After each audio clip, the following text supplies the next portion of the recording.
Hey salut, c'est Darkoz. Il s'est passé énormément de choses en mon absence, comme l'annonce du retour d'un Saiyajin de légende. Effectivement, le film 20 portera le nom de Dragon Ball Super Broly. Nous allons donc ensemble et maintenant parler du retour et du reboot du Saiyajin Broly, de son pouvoir et de son avenir au sein de Dragon Ball Super. Qui est-il vraiment? Car je le rappelle, au cas où, le film 20 est la suite de l'animé et de l'arc Tournoi du pouvoir. Nous savons désormais un peu plus de choses sur la forme du Super Saiyajin Berserker que maîtrise Kale via l'animé, mais surtout via le manga de Toyotaro et de Akira Toriyama. Nous n'allons pas tourner autour du pot et nous allons directement au point important. Le Super Saiyajin Berserker mène le ou la guerrière à son autodestruction. Sa puissance est tellement grande qu'elle ne connaît jusqu'à aujourd'hui aucune limite. Elle continue de s'accroître jusqu'à causer la mort du guerrier la possédant. Vu comme cela, le Berserker n'est pas vraiment une transformation mais plus une sorte de malédiction. Tu gagnes un pouvoir incroyable, une résistance folle, une puissance physique écrasante, mais tu payes de ta vie et ça, c'est pas ouf non plus. Et donc là, vous allez me dire, mais Darkoz, alors pourquoi Kale n'est pas morte dans le dernier chapitre de Dragon Ball Super alors? Et la réponse est très simple. Il existe en fait deux possibilités pour sauver la vie du guerrier. La première est le fait qu'il reprenne le contrôle sur son esprit lui-même, qu'il se calme et quitte cette forme monstrueuse menaçant sa propre vie. Chose plutôt difficile quand tu vois par exemple que Kale est tellement enragée qu'elle attaque même ses propres compagnons. La deuxième solution est qu'une personne l'arrête. Tout comme dans le dernier chapitre, les Pride Troopers ont réussi grâce à leur travail d'équipe à littéralement déjouer les attaques de Kale et à l'acculer. Et sans l'intervention de Kiabe, elle était même éliminée. Mais arrêter un Saiyajin Berserker n'est pas une chose aisée car sa puissance augmente de plus en plus et puis il fait juste des dégâts monstrueux, ce qui prouve également la puissance des Pride Troopers qui ensemble ont réussi l'impossible car quelques secondes auparavant, elle avait quand même sorti 3 à 4 univers à elle seule en quelques minutes. Nous pouvons également dire avec certitude aujourd'hui que la forme de Broly dans le film 20 de Dragon Ball Super et la forme de Kale est la même transformation.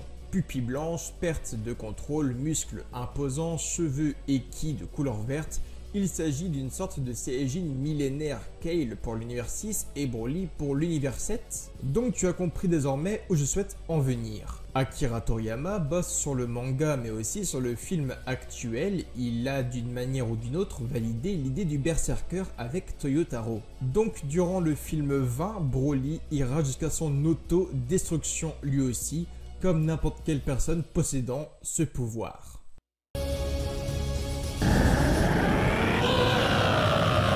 Et là tu vas me dire, pouah mais c'est trop de la merde, sérieux, au final Goku et Vegeta vont attendre que Broly augmente ses puissances et s'autodétruise. C'est vraiment devenu de la merde Dragon Ball Super. Et oui, au final tu as raison, c'est l'une des deux possibilités. L'autre possibilité est que Goku ou une autre personne sauve la vie de Broly. Même s'il s'agit d'un reboot de l'ancien personnage, je vois mal Broly reprendre le contrôle lui-même. La seule solution pour stopper son autodestruction est donc de l'arrêter. Quand je vois le trailer, j'ai l'impression que l'histoire de ce film sera assez touchante et triste, que ce soit le passé de Broly et de Paragus ou même l'histoire des Saiyajins dans la globalité. Imaginez, Broly est juste un homme qui s'est fait manipuler par son père pour construire la nouvelle planète Vegeta, puis ensuite, dans un futur proche, manipulé par Freezer. Il pourrait se sentir complètement seul et déboussolé.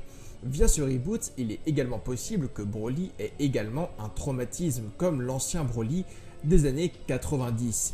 Il était traumatisé par les pleurs de Goku étant enfant. Personne ne sait si aujourd'hui Broly 2018 ne possède pas un problème psychologique ou traumatique. Et je suis désolé, mais après Tenshin Han, Piccolo, Vegeta, C17, C18, Majin Buu, pourquoi Goku ne sauverait pas la vie de Broly? Enfin bon, le petit Goku, tu le connais comme moi, il pourrait très bien terrasser Broly, tout comme il pourrait aussi lui sauver la vie de son auto-destruction pour le réaffronter dans la suite des aventures. Tout cela pour te dire que Broly ne sera pas un ennemi facile car nous avons eu la chance de stopper Kale rapidement dans le manga papier avant que sa puissance ne soit trop grande. Mais quand je vois cela... je me dis que Broly n'est pas loin de son paroxysme, du moins s'il en existe un vraiment. Goku va-t-il laisser Broly s'auto-détruire? Goku va-t-il tuer Broly avant qu'il arrive à son paroxysme et donc à son autodestruction? Est-ce que Goku, en tant que Saiyajin, va réussir à raisonner le monstre Broly en tant que vraiment frère Saiyan? Et est-ce que Broly pourrait rejoindre plus ou moins la Z-Team ou plus ou moins l'univers numéro 7 en tant que Saiyajin? Si nous suivons également un peu les mêmes idées que les premiers films sur Broly, il est même plus ou moins possible que Broly vive un peu à l'écart de la Z-Team et qu'il vive sur la planète Vegeta 2.0, l'empire qu'a créé Paragus. Un peu comme Toneri Otsutsuki qui lui-même a vécu sur la Lune pour expier ses péchés. Bah là, Broly irait vivre tout seul sur notre planète pour expier sa faute et ses péchés. Sur ce, je vous dis à très vite, à bientôt. Vos avis en commentaire, like, commente et abonne-toi. Rejoins-moi sur Facebook, Twitter, Snapchat et Instagram. Et surtout, va liker et lire Dragon Ball Kakumai. Tous les liens sont en description. C'est le doujinshi que je crée avec mon équipe. D'ailleurs, un grand merci à vous toutes et à vous tous. Plus de 80 000 à 100 000 lectures sur le premier chapitre. Vous êtes les meilleurs, vous êtes des monstres. Vous êtes un peu des sortes de Broly, vous ici. Je vous aime fort. À bientôt. Diana.